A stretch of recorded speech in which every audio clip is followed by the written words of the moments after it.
Hey, welcome to the 258th episode of Just Shoot It, a podcast about filmmaking, screenwriting, and directing. This episode is brought to you by patron Joey Family.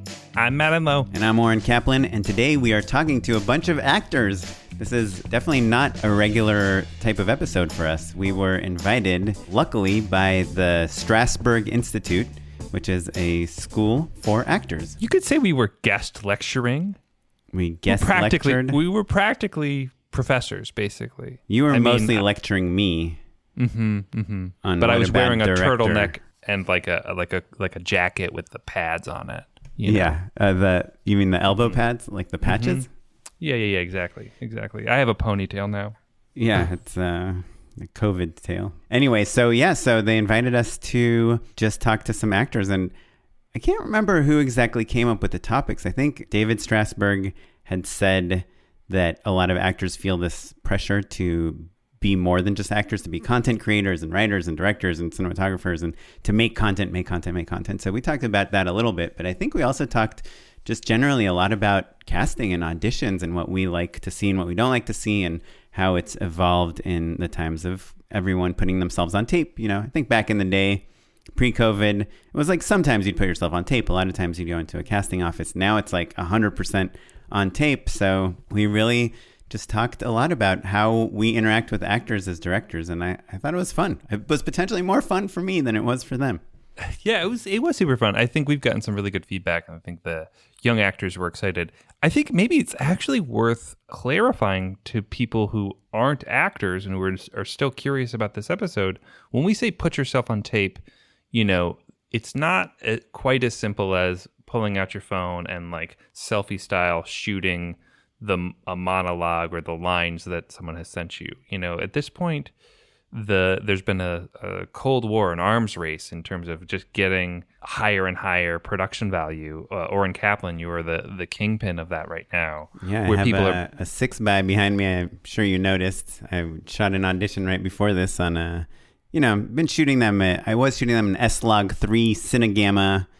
Now I've switched to the S Cinetone. It's the new gamma for my camera. Anyway, sure, needless to say, you've got a custom LUT on your wife and a softbox and all that stuff. But I think you're maybe at the one end of the spectrum. But I think most actors are have a nice background.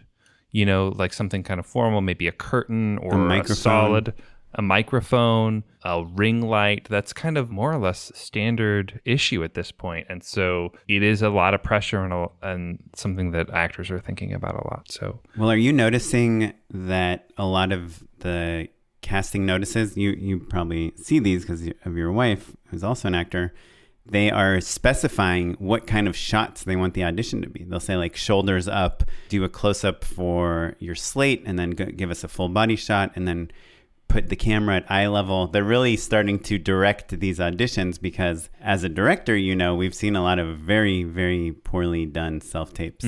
Did you see all the self-tapes for your next job yet?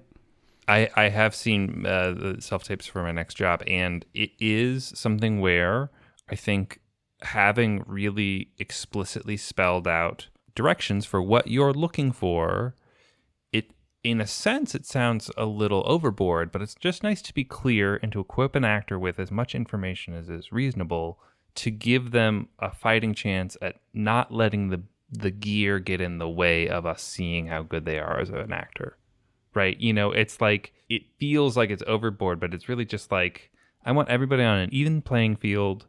I'm going to do my very best to look past whatever technical limitations they're under, because everyone's got their own set of challenges in this environment. I'm doing my best to see the performer and not the technical, and also flattering lighting or natural lighting or putting the camera in the right spot is going to help you lower those barriers for me to see all that you can be. And I've seen some genuinely rough audition techniques in the past before.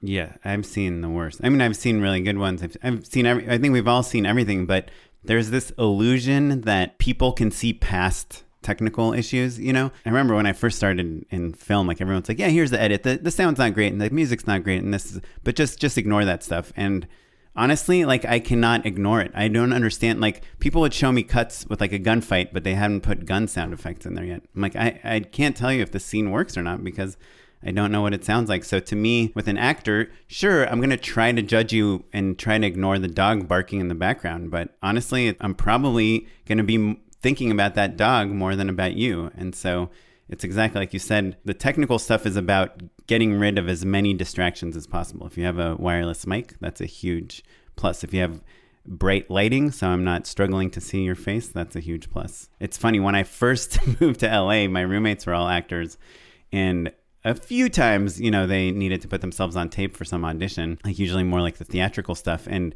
we would literally try to shoot the scenes. We'd get their reader. I'd shoot handheld. We'd try to find an environment. I did that so many times, I remember. And that is a bad idea for any actors listening at home. I do not. I want you to do the best. I want you to concentrate on acting, and I will find a great location, and I'll put you in. I'll give you the business. I'll find great props, all that stuff. You don't need to guess at that. Focus on, it's hard enough to be a great actor, basically. Yeah. But how guilty did those people who we sent those audition tapes to, and they didn't select us, how guilty did they feel? Pretty guilty. It's funny. There have been a few times where I'm like, should I let them know that this isn't helpful? Oh, yeah. It's always, you want to tell them.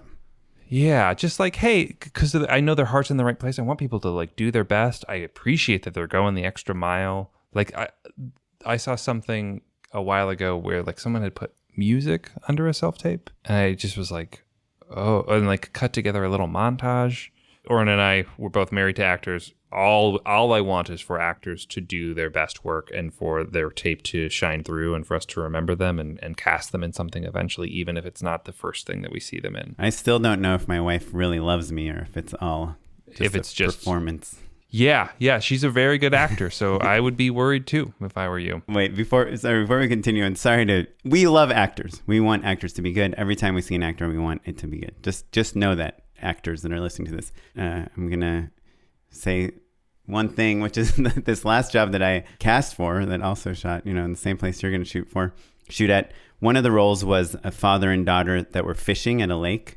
And then a different role was like this guy that was playing pool. And for both of them, I'd say I saw at least 20 submissions where people went to a real lake with real fishing rods and sat on a real dock and really like went fishing. And for the fishing one and for the pool one, they literally went to pool halls where I was like already feeling weird about like COVID stuff. And they're like these guys are going to bars. I mean, this was in a different part of the country where they were open. So I appreciated the effort, but like you, I was like, should I tell the casting directors or the agents to tell their clients to stop going to these locations? Because it's really just making me feel bad. That's all it serves. So I want to talk two things about that actually. So one, I saw recently, my wife got a breakdown where it said explicitly, don't go into a studio, because there were places where like you can go and you spend $50 and they've got great lighting and a great backdrop and they've got the mic and there's a person who will read there with you and you go in for 15 minutes and they upload the tape for you. Yeah. Which, by the way, are highly recommended, not during pandemic. Not during COVID times. Yeah. It's not a bad plan at all. And like sometimes you get a little coaching. If it's a big role, I think sometimes it's worth it to spring for it. But the breakdown said explicitly, don't do that. I want you to be at home. We're not worried about the dog barking in the background. We promise. Just please stay safe, stay at home. And I thought that was wonderful. And so that's just kind of like, I hope that any casting people out there that are listening, please echo that. I think that really, because actors are under so much pressure, they want to do a great job. They know that their camera on their cell phone isn't great and that, the camera at their normal studio looks really great and they've gotten so many compliments on how the lighting is awesome and stuff. So they want to do their best. And so I think giving them permission to have a less than professional setup, I think is really valuable. Yeah. And I do want to mention that I think phone cameras are great for auditions. We shoot whenever we're in a hurry, we do it on my phone too, or my wife's phone. I want to talk though about the people who did go, say, to a pool or to a lake. What's bad about that? Why didn't, but separate from the COVID of it all, what bothered you about it? Yeah, and that one there was no COVID at all because it was just them going by themselves. Well, it's hard and it's nuanced because if they were really great, I was okay with it. But if they were kind of on the edge of like, when we see for the first audition, if there's potential in someone, we want to call them back, right? And so there are a lot of people where I'm like, well, they aren't great, but maybe with some direction they'd be good. Or, hey, I really love their look. Maybe I can try to direct them to do something else. Or like their look's kind of questionable, like not what I was thinking, but The difference between that first audition and the callback is like, there's a few people that you're going to want to kind of take a shot on, like open your mind up, try something that maybe wasn't your first impulse, right? Right. Yeah, exactly. But so when they go to this lake and they're sitting down and it's windy or there's cars or there's the lighting is it's like they're in direct sunlight or something like that kind of bothers me a little bit because I'm like, you are now distracting me with these other things. You think that you are making it better, that you've gone this extra mile, but it's like you said, Matt, like I don't need you to do that for me, And it's one thing if it's a prop. Like it's a scene where you're riding a bike and you have a bike and you want to go outside and show me that you can actually ride a bike. That's a different thing than... Or you're on your phone and you've got your phone handy. That's fine. Yeah. But when you have kind of production designed this whole thing, it's not that I don't think it's your job, but it doesn't substitute for the performance and the look and the other things. Like I think your wardrobe is much more important than the location. And I think, obviously the performance is what I'm really looking for. And in commercials, a lot of times it's really hard because there's no dialogue, let's say. Or there's one line. There's like, oh, wow. Or, huh? Yeah. Right. So to me, even if you did it like as scripted twice and then the third time you did your own thing or improvised that, like I would take that more than you trying to like build a set for me or go drive 2 hours to the snow to show me that you're in a ski outfit that and you've against been in the snow snow before. Yeah. And I would say also, like we were saying about the other things, about technology, all of a sudden I'm thinking about the lake or the mountain that you're on and not about your performance. The only thing I really care about, I would say even, I don't really care about your wardrobe. As long as it seems like you get it, you don't have to have the perfect blouse or cardigan or whatever. Like I just want you to show up in something approximately appropriate. Right. And then we're good. I want to see, are you good at this role? That's the only thing I care about. What do you look like? How do you read these lines? Can I direct you? Yeah. And the wardrobe, it's like, look, if you're auditioning for a police officer, I'd actually rather you not get a police costume. I'd rather you just wear like a black t-shirt and jeans, or like something. Don't play dress up. Yeah. Yeah. But I think the wardrobe can help the vibe. And for the actor themselves, I think if you're wearing high heels versus ski boots, you feel differently. But I guess my point is do they have to be expensive high heels? Like if you're meant to play a millionaire and you've got cheap high heels, that's okay. Just as kind of a bad example, but like just evoke it. You don't have to, you're not a costumer. You're just like getting into character. My wife's manager has very much simplified this whole thing. He thinks there's high status characters and there's low status characters. So if you're someone that lives on the streets, you're a criminal or something, a thief, you wear a baggy hoodie or whatever and like baggy pants, and if you are the cotillion ball or whatever, you're the director of some fancy thing, then you want to wear... Are you in Succession or are you, being interviewed in SVU about, how you found a body or something? Right. Basically, right? Yeah.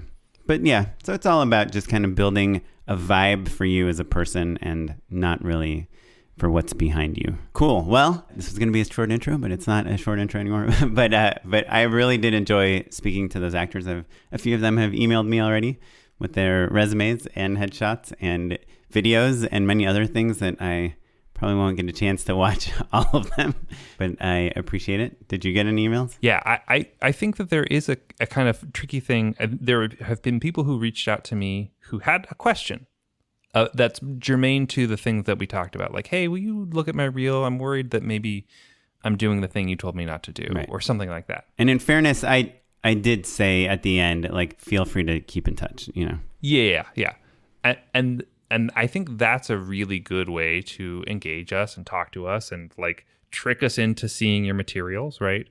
And then there's something that's a little less personal that's just like the kind of feels closer to a cold call of like, hey, here are all the things. Here's who I am. This is what I'm doing and stuff that I don't love. The only reason I bring it up and want to think about it is that like if you're trying to teach actors how to interact in the world with casting directors or directors or anyone, like whether that's at a panel or you know, just kind of out in the street, there is a little bit of social graces that you still want to kind of think about in the same way that when you're making a new friend, you know, you don't just immediately like say, okay, well, here's my resume and here's how you can help me, all of this stuff. You know, I think sometimes actors, it's so hard. It's so competitive. They've been told a million times, you got to just put yourself out there, let it be known.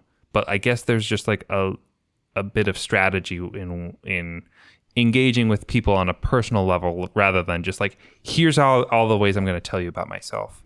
Keep me in mind. Yeah. Do you know what I mean? Yeah. I do not mind if actors email me their headshot and resume, reels, all that stuff. It doesn't bother me. I have cast people that way or called them into audition exactly 0 times. Like, it's not effective to get me to see your headshot and your reel. That will not lead to a part from me, and it's not because I'm mean or I don't like that or anything. It's just the way that casting usually works is we go through. We don't have directors. a file of like actors to work with that we put people in or anything like that. Though I will say you were casting, say I was casting something and it's on Actors Access or whatever, and they figure out that, oh, I'm the person who spoke at their school 2 years ago. Could they drop me a line and be like, hey, just a heads up, I really liked what you had to say. I'm coming in. Hopefully, you know, we can work together. Something short and sweet like that on Twitter, or even my email address is floating around. That's the way to do it. Yeah. Or if they come into audition, they don't say anything, but they're like, hey, by the way, I was in, you know, the Strasberg class and I asked this question or whatever. Like, that would be totally cool. I know a lot of times my wife will go in for a director that I know, and I'll be like, oh, you can tell him you're my wife, and just say, like, that's it. Like, oh, hey, you know, because we've had a lot of directors on the podcast. So our wives have obviously, like my wife's auditioned, I think, for Jordan Brady a couple times. And I'm always like, yeah, just mention, you know, it's totally cool to make a 1-sentence thing and say, like, tell them your connection. And that's it. He's never cast her. Jordan. Yeah. I'm going to get you. Cast my wife. Well, anyway, yes. So actors, we love them, and we are going to talk to them, and that's what you're going to hear here. And I'm curious if you agree with the advice that we are giving them, because I think if you're a director and you're listening to this, I'd love to hear your interaction with actors and how it is. You can email us at justshootitpod@gmail.com. And also, if you feel like you're getting something from this podcast, by the way, this will not help you get cast, so I don't encourage actors to do this for that reason, but we do have a Patreon at patreon.com/justshootitpod. It's where you can, you know, tell us that you're into the podcast. If you've been listening for a while, you feel like you're getting something out of it, at $10, you'll get a Just Shoot It hat. Anywhere less, you will be supporting us to help us pay our editor and do things like that. But yeah, that's it. With all that out of the way, let's talk to David Strasberg and the actors at the Lee Strasberg Institute. All right, everybody. I want to welcome you all and thank you for coming in on a Friday, even though who knows what the days of the week mean anymore. My name is Paul Rush, and we're joined by Matt Enlow and Orm Kaplan, two really wonderful and magnificent directors out here in Los Angeles. And they also run a really amazing podcast called Just Shoot It. It's actually how I was introduced to these guys. And we're really, really excited to have them come on. From here on, guys, we're going to turn it over to David, Matt, and Orm. Thank you, guys. Love having you here. This is an interesting environment for you guys, of course, because normally you do the interviewing. We probably still will, David. We probably still will. Yeah. Got it. Yeah. I can feel my heat, the heat in my chair start to crank up just a little bit as we start. But this is to me, it's a chance for all of our actors and creative folks to jump into what is really a diverse world these days, right? Actor, director, writer, there's all these opportunities, but also there's a pressure, right? To be a content creator and sort of what that means. So I want to start the conversation maybe in one of the most straightforward areas in terms of commercials, right? Commercial auditioning. This is sort of still in the heart of the acting conversation. And you guys as commercial directors, at least in part, how you've seen like what actors can use for the commercial audition, the difference maybe between commercial auditions, theatrical auditions, so we can begin the conversation there as among our actors. Yeah, awesome. Nice to meet everyone. Thanks for coming here. This is pretty exciting. I think this is our first time talking to a bunch of actors, though. I do think we have a lot of actors that listen to our show, and we've had a few other acting podcast hosts on. Alicia Oxy and Audrey Helps Actors, and a few people like that. We've had a lot of shows about casting and stuff. So if you are interested in kind of getting a director's perspective on acting, you should check out some of our other episodes about that. But yeah, I kind of made a little bullet point list of what I think about commercial auditions versus theatrical auditions. So I can go through it real quick if that's helpful. And maybe Matt, you can pepper in. Sure. You can basically disagree with everything I say. Yeah, I'm ready. And just to give you guys a little bit of context, Matt and I, we both do mainly comedy stuff. The last few years, we've mainly been doing commercials, branded content, digital stuff. We both come from more of like a narrative background, the feature episodic world. But lately, we've been doing a lot of commercials, so that's why we have a lot of thoughts about this. It's also worth mentioning that we are both married to working actors, so we understand the plight of being an actor and what it's like on both sides of the camera. Yes, and I have a lot of thoughts about that.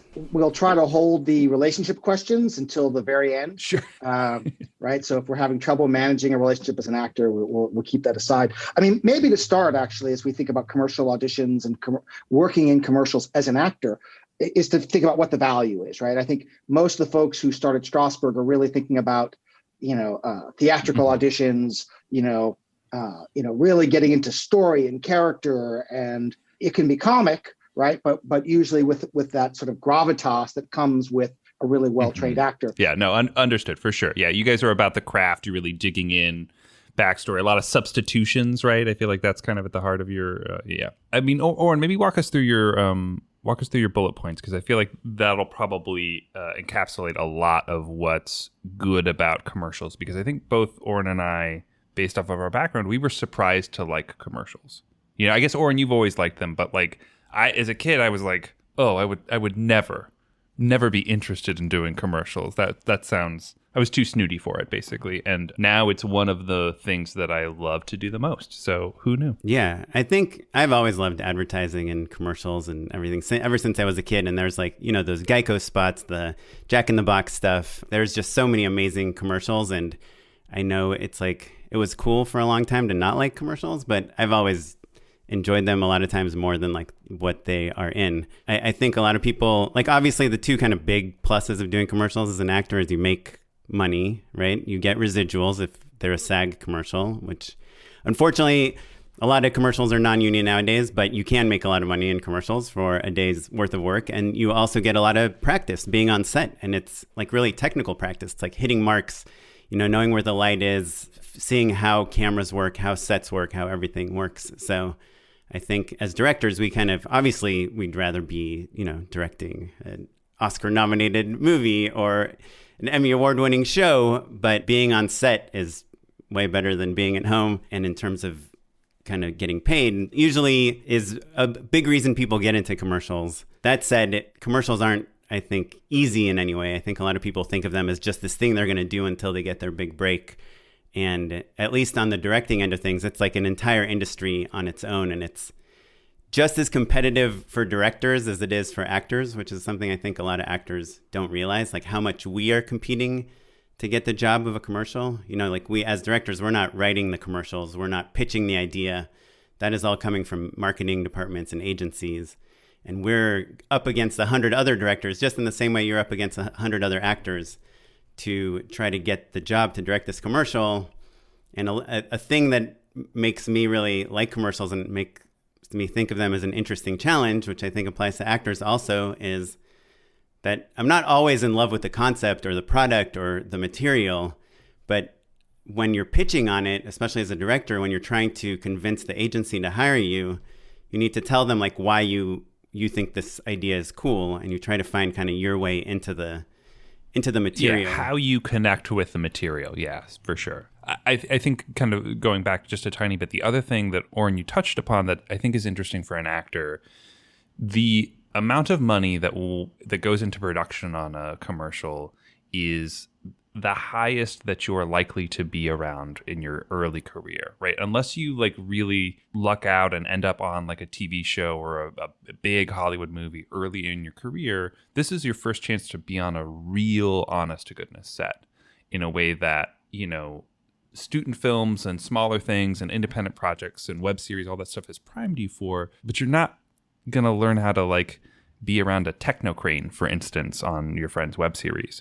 And so that comes with its own set of technicalities and different ways of behaving on set, basically. It's no longer that wonderful like family of pals who are all putting on a show together. And I think that there are some definite learnings there. And it's nice to kind of have a day or two of that experience before you're on to something even bigger and better. I just like the way you say techno crane. I love to say it. That's why. Yeah, he doesn't even know what a techno crane is. He just keeps. Yeah, I've never seen one in read real it life. I can't magazine. wait to try one sometime. Well, neither have I, by the way, but I'm Googling very quickly as we talk. It's just a big pneumatic crane. It's yeah, like a jib arm that telescopes in and out. Okay, I'm going to go through my list real quick. Sorry, it was a very long-winded way to get to my list. This is my kind of what I think of as some main differences for me between a theatrical audition and a commercial audition. Like in a theatrical audition, I think I want an actor. I want to see that an actor can really carry a show or a scene, lead things, give me something unexpected, show me, big turns and things and a range of emotions. In commercials, it's the exact opposite. Like I want you to walk in and I want me to think like, oh, you are a tired mom, or you're a guy that loves beer, or like the archetypes and the look is so much of what I need to get, because in a 30-second commercial where 6 seconds of that is some end card, I have 24 seconds to tell this story. And so I want the first frame to really tell me like who this character is. I think that's also, it's worth echoing that will be true for most of the things that you are auditioning for theatrically as well, right? Like those early roles, you're there to kind of help move the plot along or express something in an instant, because it's the series regulars that are going to be kind of doing slightly different, bigger, meatier parts, right? But those first few roles that you're booking, they will be in those kind of like stock barrels, so to speak. Given that, what do you want out of that? Because, we were joking about like, do you have to substitute or what have you? What's the role in a way? Like, what do you need from that actor other than their headshot, like, other than how they look? What are you looking for in terms of a well-prepared actor or an actor who can come in and deliver something? Well, I guess to me, like the number one thing is someone that seems comfortable in like their own skin and confident. And I don't think, I think you're much more likely to book your first theatrical audition than your first commercial audition, because most actors in their first few auditions, they're kind of rocking back and forth. They're a little nervous. They're asking too many questions. I actually made some giveaways of like me thinking that an actor is like kind of green, like a new actor. Like one of them is, you don't know your lines and you're also like not holding your script. Like to me, it's fine if you don't know your lines as long as you have your script in your hand. But if you forget halfway through and you're like, hold on, let me grab the script, it's just wasting time, And we're not impressed by memorization, right? Just hold your script. It's fine. That's true for everything, basically. Like literally no one will ever have a problem with you holding your script. They'll have a problem with you burying yourself in the script, right? If you're not familiar with the material.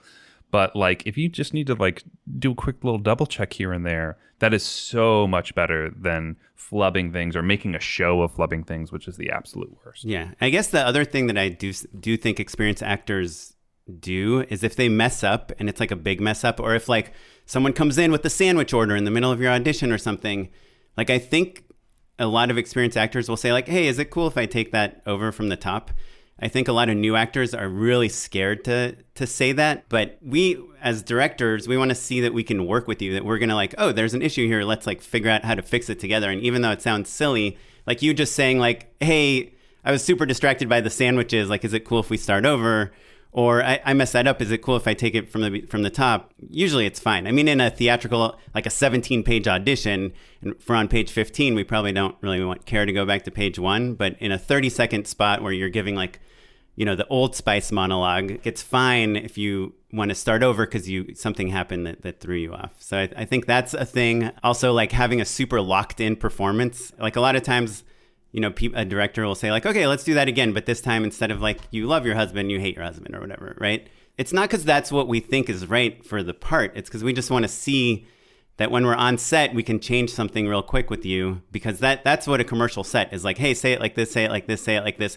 The agency wants you to smile more. Can you smile more? Like find a reason that you're smiling while you say this. So we want to know that you can change. I will oftentimes, if you nail it on that first read, I will give you a redirect that maybe feels inauthentic or different or just like off base, because I just want to see that you can do it differently. It's not that you didn't do it right that first time. It's just that I need to know that I can adjust your performance as needed on set. And so, and the other thing is always like, I typically, because we both do comedy, I always want to dial things down.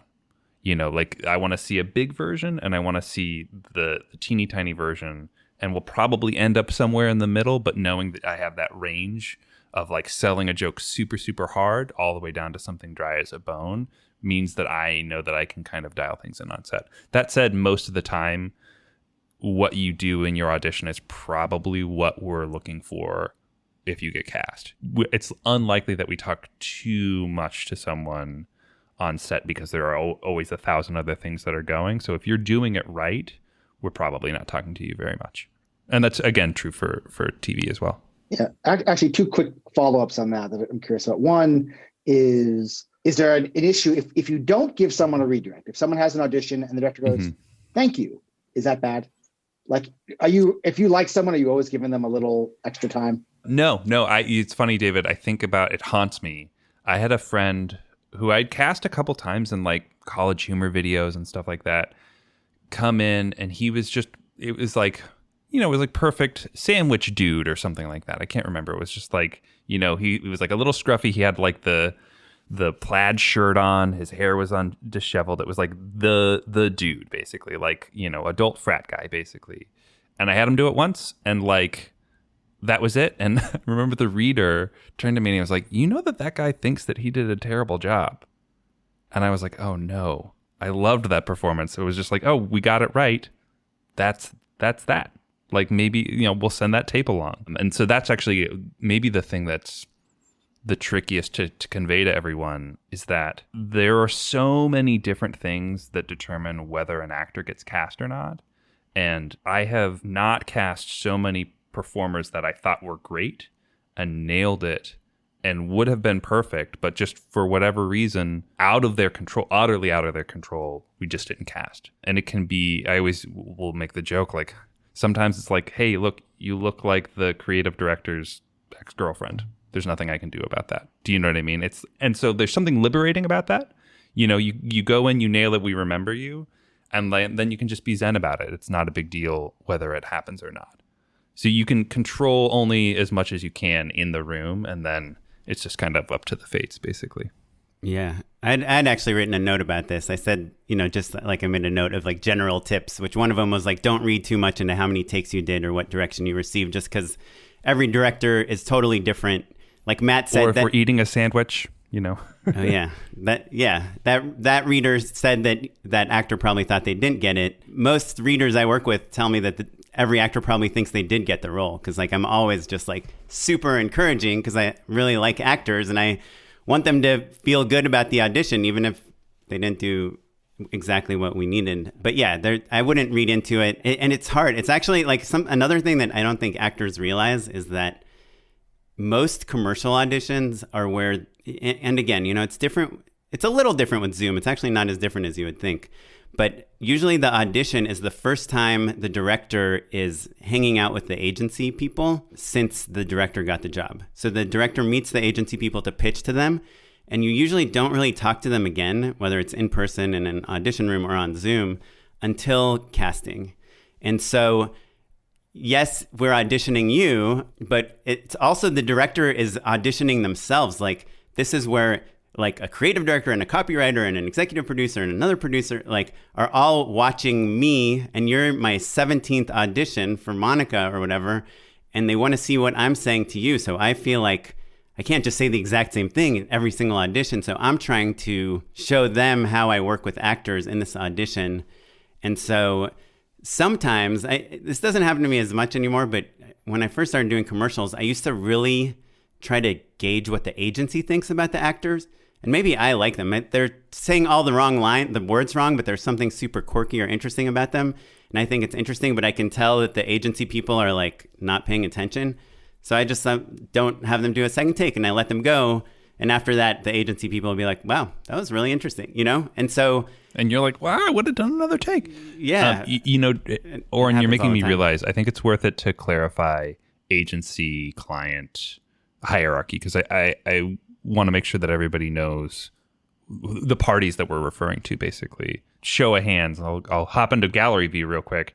Do you guys know agency versus client versus production company? Any of that stuff? None of that stuff makes sense. Great. Okay. Oren, this is your favorite topic. You want to take it? Yeah. So the way commercials work is usually Coca-Cola wants to make a commercial. They have a new drink and they want to market it towards millennials, because it is healthy or something. So they hire an ad agency, BBDO or Ogilvy or Chiat or whatever, to come up with a campaign. They agree on a campaign and they decide, okay, now we need to make a TV commercial. And so they have a certain amount of money allocated. So let's say they're going to spend $5 million to advertise to America this commercial. They'll take usually 5 to 10% of that, $500,000 maybe, to actually make the commercial. And then they talk to a bunch of different production companies to see who's got a director with an interesting take on this and who's a production company that can handle this budget and has done good work. And there's definitely different, just like agencies, just like the CAA and then like the ICMs and the Paradigms and the kind of smaller boutique agencies. It's the same thing with production companies. There's the like super high-end ones with the famous directors, the David Finchers and the Ava DuVernays. And then there's the mid-tier ones, which is kind of where Matt and I work. And there's kind of newer ones, some smaller, more like viral video ones. And so, it's also important to mention that those agencies, they have oftentimes many clients. So like Oren was saying about how we want to impress those agencies, that's because there's opportunity for us to have to repeat business.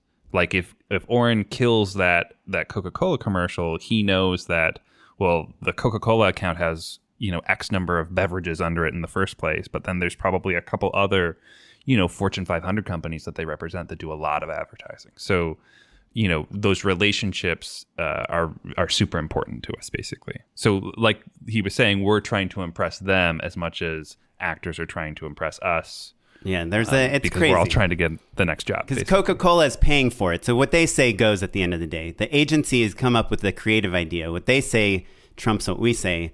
And then we try to convince the agency to do things like, hey, maybe we can make this widescreen instead of vertical, because vertical stuff is not good.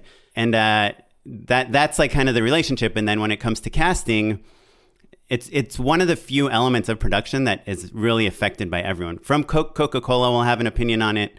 The agency will have an opinion on it. The directors will have an opinion on it. And again, I apologize if I'm over-explaining stuff you already know, but what we would do at the end of this casting is we'd usually choose probably around 3 people for each role. We'd put them all on a veil. Our casting director would call your agent and they'd say, hey, is this person available on these days? Is Jimmy Brodlick available on March 7th? And so when you're put on a veil, you still have like probably a 1 out of 3 chance of getting it. And then the director and the agency work together. They say, this is our number 1 choice and this is our number 2, and these are our 2 backups. And then you start kind of assembling the cast, like what do they look like? They go together. Are they diverse? Are they interesting? Do they, represent this brand in the right way? So we are just 1 vote of many votes. And it depends. If you're Spike Jonze, if you're a famous director, perhaps your voice is more listened to than if you're, a newer director. It's also worth mentioning that in the hierarchy of people, like we're making our recommendation, right? And the casting director is kind of forwarding that along. So we'll have a favorite,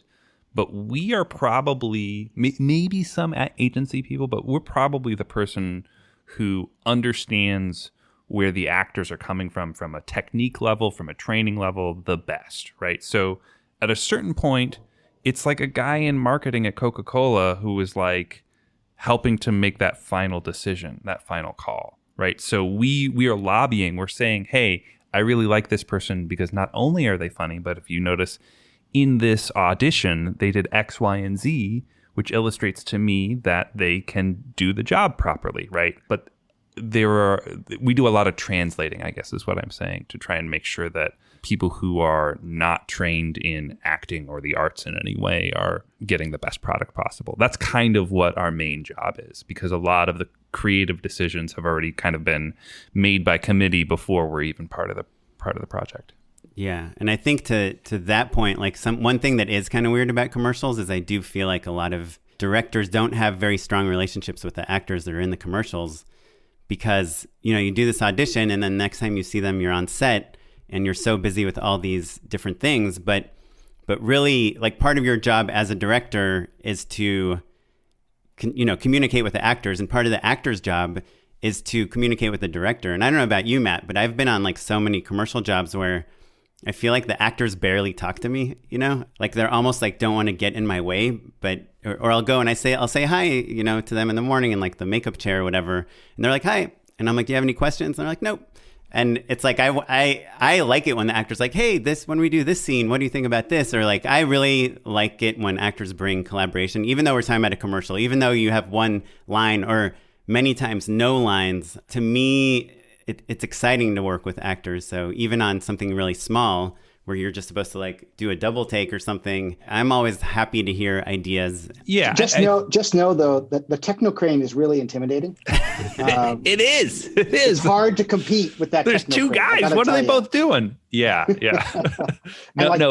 it technology? Is it a crane? It's hard to know. That's right. It's a double whammy. I want to give one of our students had a question, Lavanya, if we have a chance for her to hop in here and ask. Lavanya, you can unmute. Go ahead. Yeah.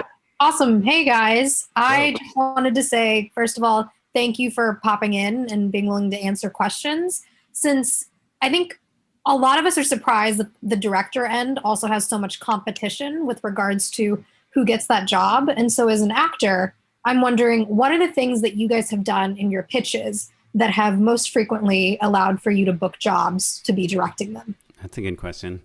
Yeah. If I knew, I would do it more frequently. Yeah, I mean, obviously the answer is like it depends, but I don't know how much you know about the pitching process for a director, but usually you'll have a phone call with the agency. They'll send you a script or storyboards or something. There's no real rule for what the format of that is. It very rarely is like a final draft style script, and you kind of have some questions about it and thoughts. You have a call with the agency. And on that call, you're supposed to ask them about the script, what they're thinking, like what the casting is like, where's it going to shoot? Is it union, non-union? What's all these things, what's the schedule? And even though you're talking about all these technical things and tone things, you're really trying to convince them that you're fun to work with, that you're a good collaborator. Mm-hmm. Yeah, a lot of it is personality based, for sure. That you care what they think. And then usually you go off and you make a treatment, which is like a PowerPoint deck, but on steroids. Imagine basically if you made a small magazine about a 30-second commercial. It's probably about, Oren, your last one probably ran 30 pages, give or take, of like highly curated images, jokes, copy. We're breaking down every single aspect of the commercial. I will pull a color reel of like, these are the complementary colors that we'll put in each piece. This is the texture. These are our casting specs, all of that stuff. So there's so much, especially in those pitch decks. And oftentimes we're like hiring a small team to help us out with layout and pulling additional images and punching up jokes and stuff. There's a whole cottage industry behind treatments in itself. So, and just like we don't get paid for any of that stuff. Actually, I'm curious though. You talk about it as sort of a personality question, right? That how that's a big part of surviving, right? In terms of you can be as artistic as you want. You said you were a little snooty, Matt, when you started. Mm-hmm. In my younger years. Now I'm pretty snooty. I'm still snooty. Yeah, for sure. Yeah. Is it true? Is the same true for an actor? Like, how much are you really casting like that performance? Right? Certainly you're talking about this in a commercial setting. You're like, I don't want transformation and deep character motivations. I'm looking for archetypes. right? But how much are you also just looking for like, oh, I really like Lavanya. She's got like a great vibe. There is a question of like, oh, am I going to be okay with hanging out with this person on set for a couple days in a high pressure situation? If you are a lot, if it feels like you're going to be a handful, that can be a turnoff to me personally, which is really tricky because as a comedy director and as like someone who really embraces improv, like people come in on. Do you know what I mean? So you can't be too thirsty. It's really tricky, but that's more of a personal thing. But if you're mellow and you're relaxed and you feel comfortable, like Oren was saying, comfortable in your own skin, or maybe just even understanding what your essence is, which is a slightly different thing, you know, that I think does weigh in for sure. For sure. Yeah. Yeah. I'm trying to think of like Lavanya's question in the context of actors. Because one of the things I ask when I'm meeting with an agency to try to get the job is I say like, hey, what's the most important thing to you about this commercial? Is it the performance? Is it this cool VFX shot? Is it a transition? Is it the product stuff? And I get an opportunity to ask them like what they really care about, and then I can focus on that in my treatment. As an actor, you don't really get that. So you might come in and make some really bold choice about like how much you love Hidden Valley Ranch dressing, but really like we don't care about the Hidden Valley Ranch dressing. We care about like if you can trip and fall, you know, without hurting yourself or something.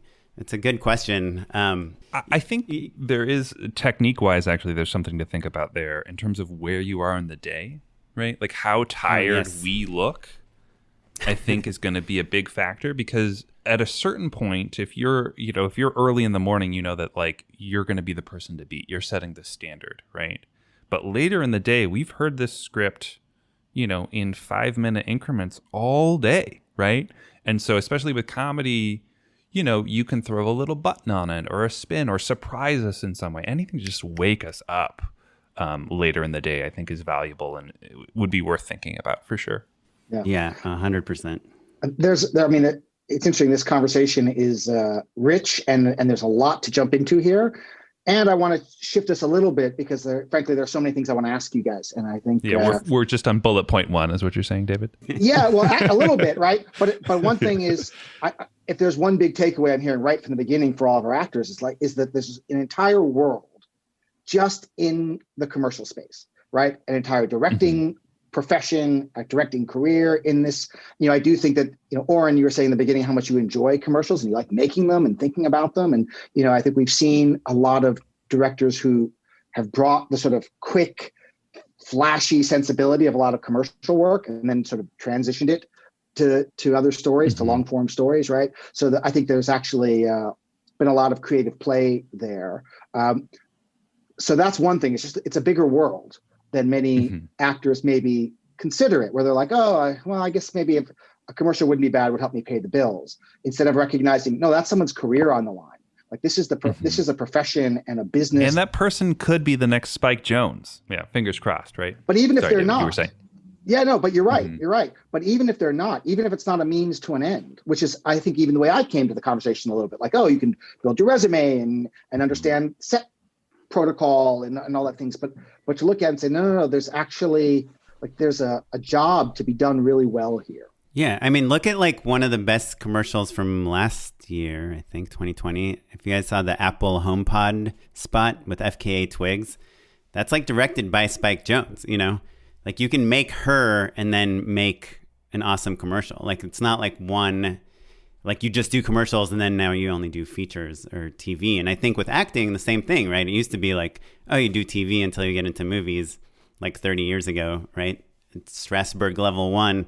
But nowadays it's like, you know, some of the best commercials have like Jason Momoa in them or something, you know, like everything can be great. Also, you know, there was something my dad wrote years ago and he was talking about modern art, right? Now, I will give you the preface first, which is like, I'm not a modern art guy. I never was. Like I'm the guy who looks at it and goes, what do you mean? It looks like it's red, right? Or like, I don't understand it. Like, that's how I began with modern art. Like, I don't get it.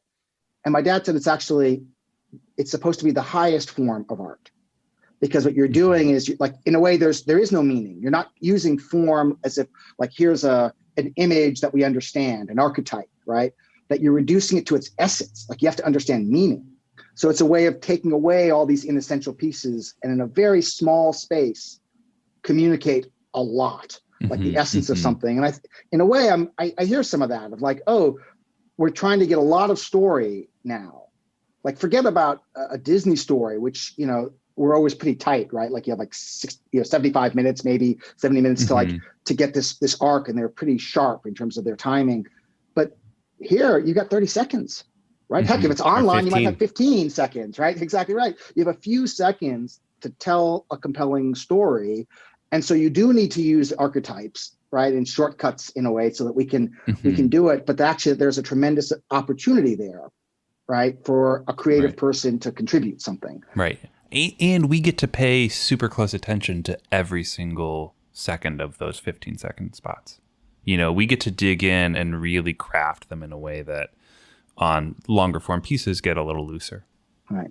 So with all that said, like understanding this value, I also want to talk about other stuff that you guys do that I think some of our actors and creative folks are interested in, as we were talking in the beginning, like the hyphenate world, right? Where there's almost a stigma. It's like, oh, are you just an actor, right? Oh, you're a director. Do you write? It's this feeling you need to be multiple things, right? And you need to have your own YouTube channel, and right. And so some of this is, to me, looking at acting in the real world, right? Like, what are you? How are you creating content in the real world? If you have thoughts about that transition, right? Like to go from being an actor to being an actor director, an actor writer, to being a creative person. If you have some thoughts about that, both where it sits today and some tips for folks who are exploring that. Yeah, like the influencer world is kind of what you're talking about, or is the question about should you try to be like build your own following, or is it more should you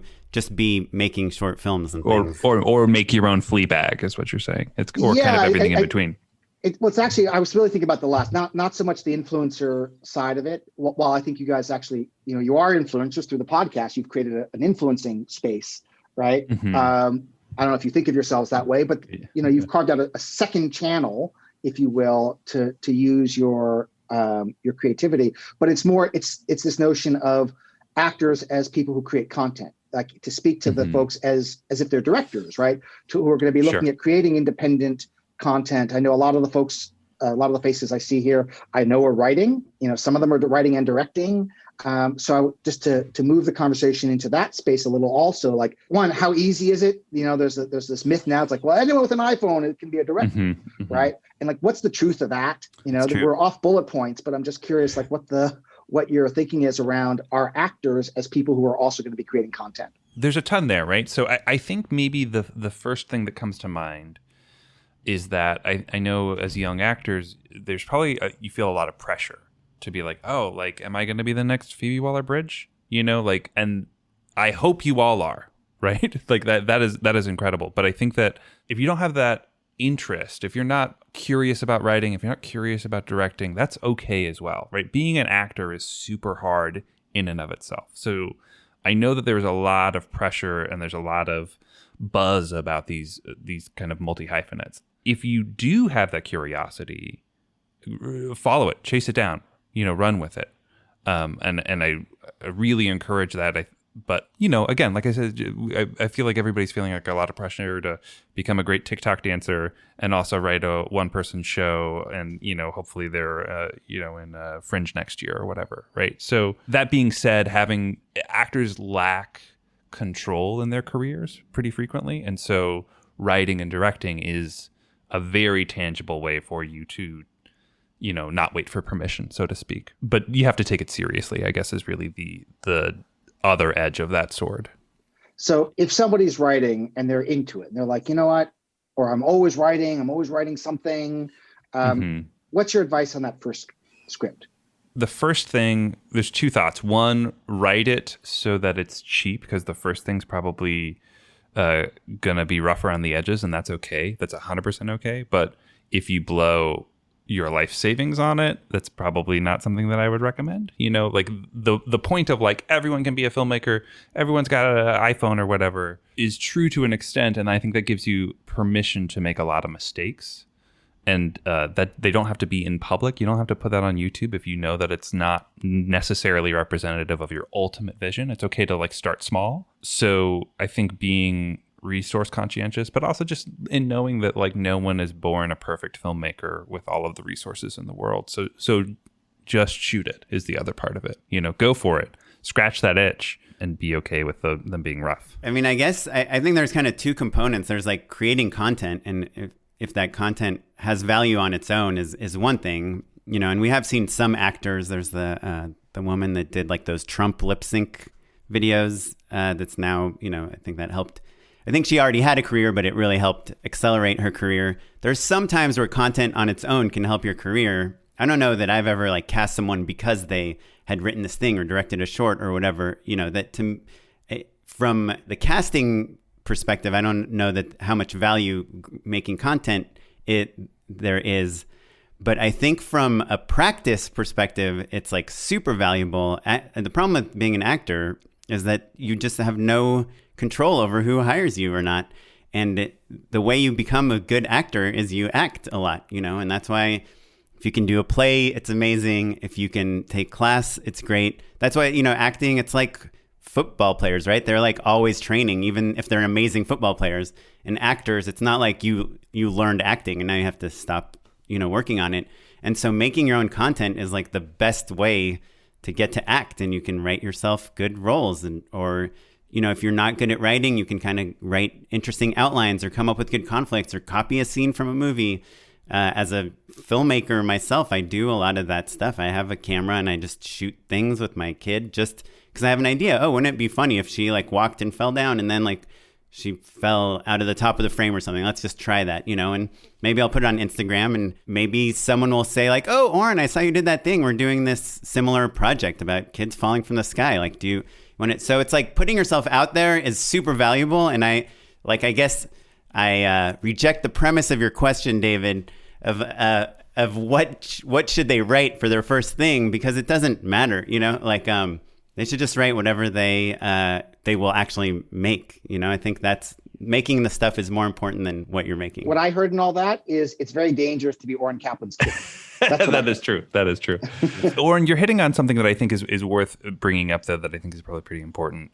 There's a halo effect to writing and directing your own work. Just because you don't get into South by Southwest or Fringe or whatever that the ultimate win for your product is, creating work and putting it out there, collaborating with people will only improve your quality of life and the collaborators that you have, like working with people and even getting into small film festivals and meeting other people. There is like an incremental success that continues to grow. So just because you didn't get a show on HBO, that doesn't mean that it hasn't drastically improved your life in ways that are maybe a little harder to trace back. So making things, I think, is always going to be helpful and is going to continue to just kind of build out that network and family of people. Yeah, and it raises your confidence level, which, like, back to what I said at the beginning, is like what we're looking for when we see actors and, casting is confidence. Well, it also makes me think the idea of having been on the directing side, looking at actors that way, right? When you walk into the room and they meet you, there's a little bit of a little sense of like, oh, I know how this works.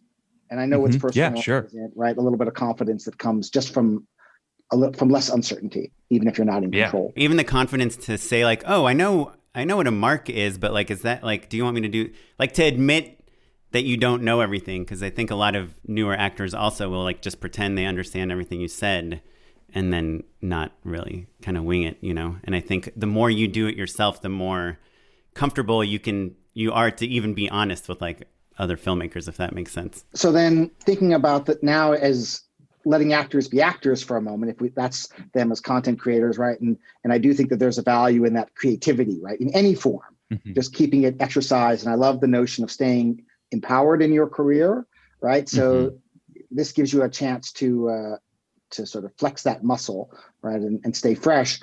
But as an actor, right? When you, for let's say an independent film, do's and don'ts on set, like what do you think there? What advice would you give to our folks? I can say like like Matt said, my wife is an actor, and like one of the things I really love about working with her is that she's like bringing ideas to the tables. And I think what a lot of actors think is a don't, but it is actually a do, is like being part of the, like, not just being a vessel to, and not just being, worried about the performance and nothing else. But if you are doing something and it's not quite working right, like I know you told me you want me to hold the mug here and then put it down on this line, but it feels kind of awkward. Like, why am I putting it down? Like, what if I put it down like when I walk over here? Like that, I love that stuff. You know, like when the actors are thinking not just about like their emotionality and their performance, but how the blocking, how everything is kind of working together. So I think that is a do, is like talk to people. And also you got to read the room. Like if everyone's so busy and like they're just trying to get the dolly to work right, then don't be like, hey, they're less open. I want to hold the mug in the other hand, Oren. Is that okay? Yeah, definitely read the room. I think also indie films there's such a range, right? There's micro budget all the way up to things that have, a multi-million-dollar budget, like sub 10 or something like that are still indie, right? But have trailers and teams and all of that stuff. And so I think that I would say two things, having just made a micro budget film at the beginning of the year, that you'll love this, David, my wife wrote and directed and stars in. So there you go. Basically, be aware of like what the film needs on a maybe a more production level, like just kind of like reading the room of like, I remember we had like a cameo from someone who was like relatively famous, and she was like, don't worry, I can bring my own clothes. And it was just like such a genuine gift. Be like, oh, right, she's supposed to be fancy. It's okay for her. She was like, look, we can use my wardrobe. It's not a big deal. Just basically being down with the size of the project and like little things that you think like a movie that's got, 6-figure budgets, right? That's still micro budget. But like offering to like wear your own jeans, for instance, saves the production a couple $1,000 ultimately if it's a big cast. And so like, because you have to have multiple changes and all of that, like all of that stuff just slowly adds up. And so being just kind of cognizant of like what the real stresses of an independent filmmaker are go so far in terms of endearing us to you, for sure. Yeah, if like, you want Matt to cast you, wear your own jeans. Wear your own jeans. Don't ask when the call sheet is coming out. We're working on it. We're trying our friggin' hardest, you guys. We want to get it out as badly as you want to receive it.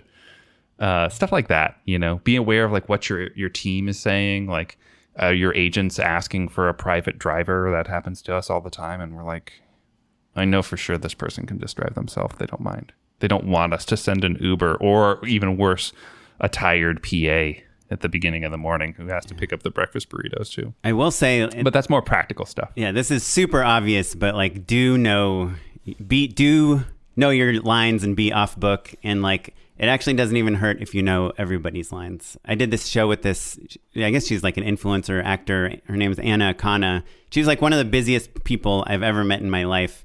And she would show up to set and she would know every single person's dialogue. So when the person she's acting with like is like, oh, hold on, let me take that from the top, she would like help them tell their lines. And I just know every time you work with like really good, famous working actors, or not famous working actors, but everyone, like it has nothing to do with status. Like the most professional ones, like they show up on time, they know their dialogue inside and out, and yeah. So I think that's something that it's obvious, but you'll be surprised by how many times people show up and they aren't quite sure like what scene we're doing or what the dialogue is, which is fine. We can tell them. Show up 10 minutes early. Genuinely, you have no idea how stressful it is to know that an actor is running late, because it's not just one person who's running late. That means that my 50-person crew all of a sudden is running late, and then that means that we've scheduled everything to the minute. So if, for instance, you're 10 minutes late and that pushes the day back 10 minutes, then at lunch I'm going into a little bit of overtime, which means that I don't have money on the back end for overtime, which means that you lose takes. The movie gets worse because you were late. That's a hard fact. And sometimes there's a little bit of padding in there. Sometimes we're doing our best to accommodate it, but like that sort of stuff, no one would ever say, hey, you're making the movie worse to you in the moment. But those little realities, especially on a smaller scale, have real consequences, I guess is what I'm saying. In a nod to some of our military folks, we have a fair number of former military on the call, right? I think we know, or on time is late, right? Sure, 15 minutes early is on time, something like that, yeah. Right? I think that's the rule, and it is respectful, right? Because I think there's also something that you point out, which is not know if somebody's running late. Like if you're literally you're tracking everything on set, and if somebody hasn't shown up and it's 10 till, you're wondering, are they going to get here, right? So it's another way, just like wearing your own jeans, it's another way to sort of de-stress the environment and to contribute something. Can I just add 2 more tips real quick? I know Matt and I are fine running over. I don't want to run over for you guys, but I will say, like, on set, make sure you know who the cinematographer is or the camera operator, and also know and try to introduce yourself to them, because they are, determining how you look. And they might, once you introduce yourself to them, they might tell you, like, hey, if you turn right a little bit more, the light will catch your eyes or whatever. It's good to befriend that person. And, like, don't be afraid to, like, lean on the director. The director's job, like Matt said, is to be your liaison to the entire production. So if you feel uncomfortable with something, like, you don't have to yell it, hey, I don't want to do that. But call the director over and say, like, hey, I don't really feel comfortable. All right, we never talked about this. Like, can we find a different way to do this? And it's like, or even there's something weird in my eye line that's distracting. It doesn't have to be a huge deal, but they're your conduit for sure. Yeah. So just don't be afraid to talk to the director as much as you can, because, we can be behind the camera. We can be, like, tired and not slept last night, like, be exhausted, be sick, whatever. But, like, you are on camera. And so, like, to me, like, my the most important part of my job as it pertains to actors is to make you feel comfortable. Because everything is on your face, the camera sees you. So know that by you talking to the director, it's actually helping the director. It's not burdening anyone. I just want to move to Rebecca. Rebecca Pierce had a question. If you want to unmute and ask away. Hi. Greetings from Switzerland. Hello. Hi. Here I am here, but I'm excited to listen to you. And I was wondering if we can offer suggestions on set, but also at the audition, because I heard earlier that you want actors that bring ideas and everything, and I was wondering if you accept that during the audition too. It's important to place terms, though, if we're in a commercial versus an indie film versus a TV episode, all of that stuff. I think that those are kind of very different scenarios. But Oren, go for it. Yeah. So over the past year, all of my wife's auditions have been on tape, and she's actually had, like, a really good track record recently. And the thing we do is we do the first take exactly as scripted. We try to, like, kind of, what is this? She's a police officer and she's trying to hunt this guy down or whatever. We do it just like the script says, and then we always do a second take and submit it, and we always do something like very different there, or kind of bring a new idea, or, like, try to add a layer. And again, even if it's a commercial, like, maybe, like, add a button to the beginning or to the end. In person, I think if somebody came and before they even did their first take, they were like, hey, I had this idea. What if I do this totally different? I probably would, like, not be that into it, just because there's no baseline of, like, where you're coming from, and a lot of times, like Matt said, we want to know that you can do it kind of as scripted and then see what you're adding to it. So yeah. It's really hard for people, directors included, but especially actors, to see the background of how we got to this audition, right? How many people had to approve this copy, whether it's a TV show or a film, or, like, how much have we really, worked the material to get it to where it's approved by legal and has all of the appropriate terminology and things like that. Especially with, like, commercials, sometimes there's specific words that they're allowed to use and not allowed to use, so that they don't accidentally claim that Mountain Dew makes you superhuman or something, right? And so being able to nail it that first time is important. And then, if you've got a different take or something like that, I think it's fun to show, like Oren was saying, just show us the take. Show us the kind of the direction. Maybe you're adding more business or something like that. Suggestions are tricky for sure, because you do have to be aware of, like, the massive egos, all of whom are insecure. That's, like, a real minefield, basically. Yeah. To deal with. And there's like a fine line of, like even when, Matt and I are pitching on commercials, we're like, oh, wouldn't it be funny if, like, this balloon was floating in the background when we saw the car drive? Like we're trying to take their thing and, like, plus it as opposed to changing it, So, like, if you come into an audition and you're like, oh, this reminds me of my sister and me, this is how we talk to each other.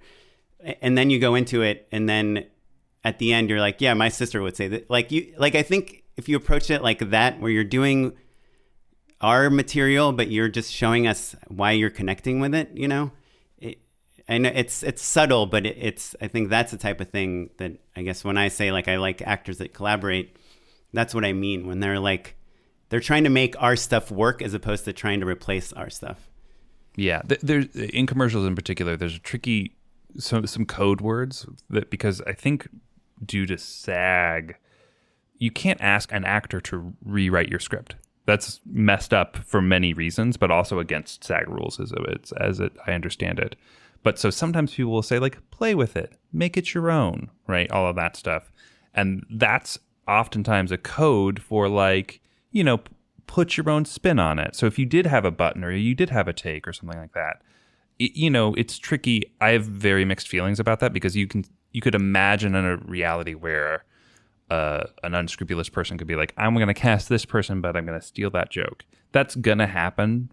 Unfortunately, some people are going to do that. I certainly would never do that, but I've seen people try to do that, and it's a bummer. But it's as a way of standing out. That's a thing that I would do maybe. Especially as a tag or something at the end after we've gotten through all of that pre-approved copy where the lawyers and ad agency and creatives have all said, well, we love this. If you put your own spin on it, then that I think is probably the best move. If it's a TV show, especially a procedural or something like that, I probably wouldn't mess with it too much for sure. But, feel it out a little bit, Yeah, it's obvious. I mean, obviously, do as much, reconnaissance as you can. If it's Modern Family and you heard that they're word for word, you cannot change anything. And these are Emmy-winning writers, you don't change a word on that. But if it's Mad Men was a word perfect show, for instance. You couldn't swap a clause, you couldn't add an or a none of that stuff. Yeah, and I'm sure you guys all know this, but obviously watch an episode of a TV show that you're auditioning for to get the cadence, to get the feeling, to get the vibe. And that'll help steer you also to know if you can bring a suggestion in. Yeah, oftentimes those roles, you're moving the plot forward, right? So the jokes are probably for other people. So that makes it tricky as well. You're welcome for the very long answer, Rebecca. But thank you, Rebecca. Valuable. Yeah. And some of the things I hear in there, though, in a way, some of it is show, don't tell, right? So instead of just hey, would it be okay if I rewrite your language and then added these couple words? You get into that, people are going to get really 100% defensive, frankly. And I don't know if I want to deal with that, approving that in this moment. But if you say, let me try something or, Yeah, you mind if I try something out? Yeah, that's the move. If you said, I have a suggestion, you would turn everyone off. If you were like, let me just show you something I was messing with after you've already done your first take, that would be the way to do it, for sure. Yeah, my move, and this goes back to Lavagna's thing, is when I'm pitching to an agency, I always will say well, but David said this and this, or kind of taking what Matt said and building on that as I would do this. So I think there's a way to make it seem like you are working together as opposed to, jamming your stuff through. Railroading. Yeah. Along those lines, there's actually there's a therapeutic tool. Literally a lot of therapists will use this tool, but I will also recommend it to anyone in an intimate relationship, right? Where you might have some conflict, which is literally just to echo back what somebody just said.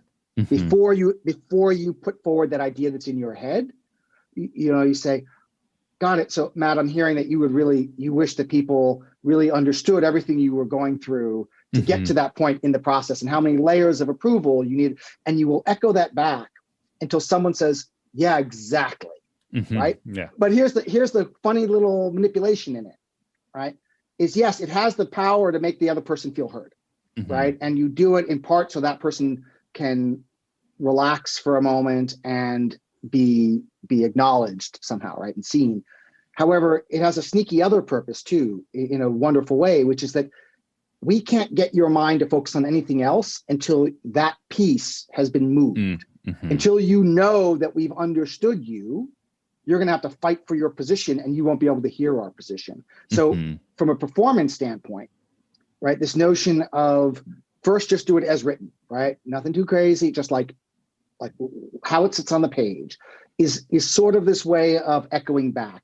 This is how it's written. I'm going to let you see it full on so that you're not holding on to, that's not how I wrote it, right? We fulfill that so that you can relax and go, oh yeah, that is, and then from there, you have the opportunity to offer something new, right? There's a Yeah. really interesting connectivity in it that I like, and it makes me wonder in the self tapes. Like, you were saying your wife having this approach to self tapes and having a good run on this, right? Are you actually submitting? Like, is the same notion in play in a self tape where you're going, yeah, we're literally doing take one, and then a half a beat or a jump cut, and then I'm just going to give them something I'm going to give them a second bite at the apple on the self tape. Do you do that there? Is that also? Yeah, I don't know actually the technicalities of it. My wife, I think, uploads 2 separate clips and she just calls them take 1 and take 2. But I obviously want to say that first take needs to be good also. The as scripted take should be natural. You should feel real, authentic, like in character, even if the writing's bad. I had a friend that acted in a lot of soap operas, and he said it's funny that people think that soap operas are famous for bad acting, but they actually should be famous for good acting, because these actors have to say this kind of really badly written dialogue and sell it as real. The actors there are extra good because they're making those stories work. But yeah, that's what we've been doing.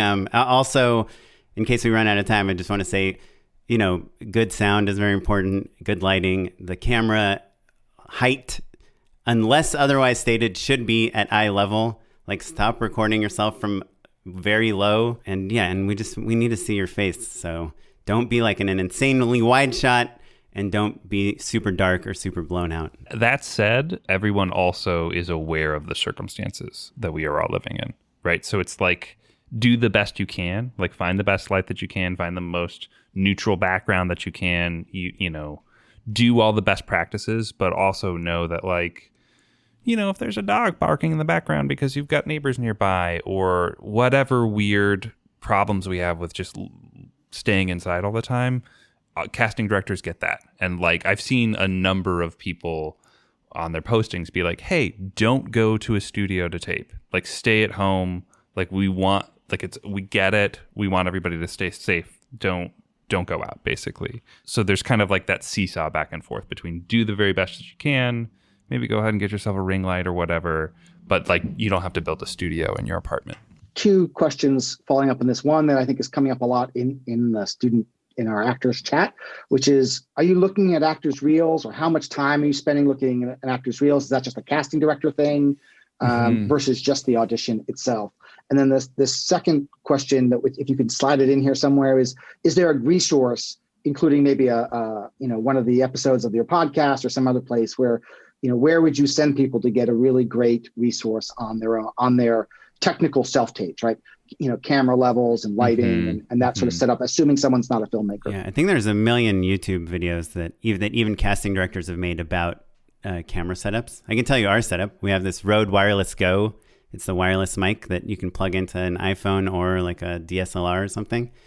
And we have like a blue backdrop it's like $50 from like a film supply place, and we have a light. But yeah, like Matt said, like a ring light. I think those 3 things like will get you basically there, and a tripod of some sort. I've seen some YouTube videos and I thought they were poorly shot. So sure. that's why just randomly Googling good self tape, sometimes I worry, like, what does this person know? Like, if they're not credible in their field, why are they giving me the opinion? So if you had a preferred source. Like for tech, I always look at Wirecutter first, right? It's like, that's my preferred source of reviews. If you have a preferred source on. I unfortunately don't, but I have seen, I can't think off the top of my head, but I have seen like, legit Hollywood casting directors that are doing network TV shows that have put videos out on YouTube about how to set up, I would say your phone is probably going to get you most of the way there, though. It's really like what Oren was saying, find good light, keep it steady on like something that's basically eye level. It's more about technique than it is gear. So the gear I get a little iffy about talking about, just because I don't want people to go out and buy themselves a router and a compressor and get themselves a DSLR and all that. There's stuff that, you can get bogged down with. Maybe if you wanted to get a nice mic, that's worthwhile. What about the reel? Like, how much of that time do you spend looking at someone's background material versus just what they deliver in their self-tape? Once I'm getting serious about a person, or I'm curious about them, I will watch a reel for sure. Yeah. It's tricky, especially when you're starting out, because oftentimes, some of that material isn't the most recognizable or highest quality necessarily. And specifically, like sometimes you have to, work on a scene that's not written super well. And so, or directed like maybe more like a melodrama or like a little less restrained than it should be. So I take it all with a grain of salt. But yeah, I do look at that stuff for sure. I would say also, like, if you have bad old headshots, take those down. Because you'd be surprised how much it's like, oh, you see they've got 30 headshots and some of them are pretty old and pretty cheesy. And that could be a mark against you, actually, inadvertently. I never look at reels. Maybe if I was casting like an indie feature and it's an actor I've never heard of and they're going to be one of the leads, I would look at their reel. But for commercial, for a small part, I would look at the audition. Honestly, usually the only time I look at a reel is when I can't tell from the video like what they look like, and I want to see if there's other footage of them because I like something they did in the audition. And I want to see, did they put videos on YouTube or do they have a reel somewhere? What do they look like on camera? That's the only time I really look at a reel. And like Matt said, unfortunately, this doesn't sound nice, but like 9 times out of 10, the reel will like lose the job for someone because there's some like really crazy melodramatic like student film on there. And I'm like, I don't know. This is just kind of weird. Let's just move on to one of these other. Is it fair to say, what if somebody didn't have a reel online at all? Like maybe they've made YouTube videos, but like there's no like David Strasberg's acting reel. Yeah, that's fine with me. I mean, it helps if you have credits on IMDb, like that stuff we would look at if it's anything we recognized. If I was between two people and somebody had a bad reel versus the person without a reel, I would go for the person without a reel, most likely. Yeah, most likely. Yeah. Sometimes I'm a big sports fan, and sometimes I get a little annoyed as teams will in baseball, they'll sign a pitcher and they'll say, well, there's a great veteran presence, really bolsters their bullpen. Mm-hmm. I'm like, the guy's had an ERA over 6 for the last 10 years. Like, really? He's proven that he's not that great, mm-hmm. right? Mm-hmm. I don't know. That's so wonderful to have a veteran who's proven not to be amazing, right? And I think, so you're better off, what I'm hearing that is like, you're better off keeping evidence of trouble off the table. Yeah, you're just not there to make caveats, right? Like, we believe that that maybe this performance wasn't the take that you would have picked, or that this was an early short film and you were just trying to put some tape together. We understand all of that, but you're not there to tell us that, so it makes it a little tricky. We actually had an interview last night with an EP at a big commercial house, and she said she has a no clunkers rule, which I thought was perfect, right? Because like we're submitting our previous work when we're trying to get a job, where it's like, oh, these are the 6 commercials that we think are pertinent to the brief, and if 1 or 2 of them aren't as strong, then cut them, basically, is the bottom line. Yeah, and by the way, for reference, what your video should not look like is what my webcam looks like right now. This is how not that wouldn't to bother me that much. That's the difference between me and Oren. I would be okay with it. But I think to David, to what you said, like if all you have is kind of bad audio, badly shot, poorly lit, like student film stuff for your reel, that versus an audition where you're on equal like level playing ground with every other actor. Like imagine that every other actor you're auditioning against has been on 10 TV shows. So do you want me to compare your reel to their reel? Or would you just want me to compare your audition to their audition?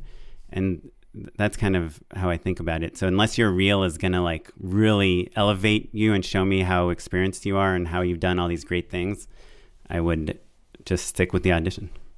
Because I can tell like how if you've acted before from your audition. We're running over. I appreciate you guys spending the extra time.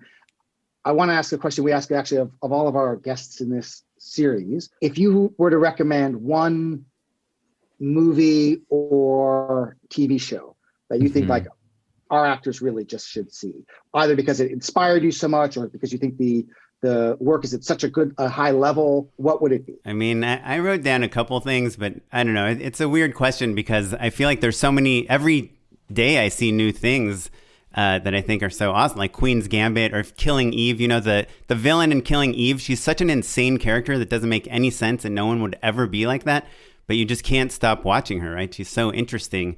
I think that's an interesting performance, like from an actor's point of view. For like movies, like I love Rosemary's Baby is like a movie that kind of changed the whole way I think of how an actor's performance can draw me into a movie, because you know, I mean, it's a whole collaboration with the filmmaker and everything, but like what she does in that movie is you think you're ahead of her. You think she has no idea what's going on in her life. And then you realize how far behind her you are. And it's just all kind of done with this really amazing performance. And then another movie I wrote down that I really love is Spaceballs, on the other end of things, of just like how ridiculous you can be with these really sincere performances. So the easy answer for me is Fargo.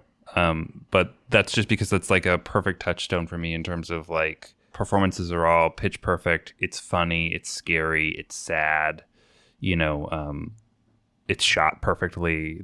Everything about it is perfect. It's maybe my favorite film of all time. But the other thing that I think is worth talking about is that it is important to be able to be conversant.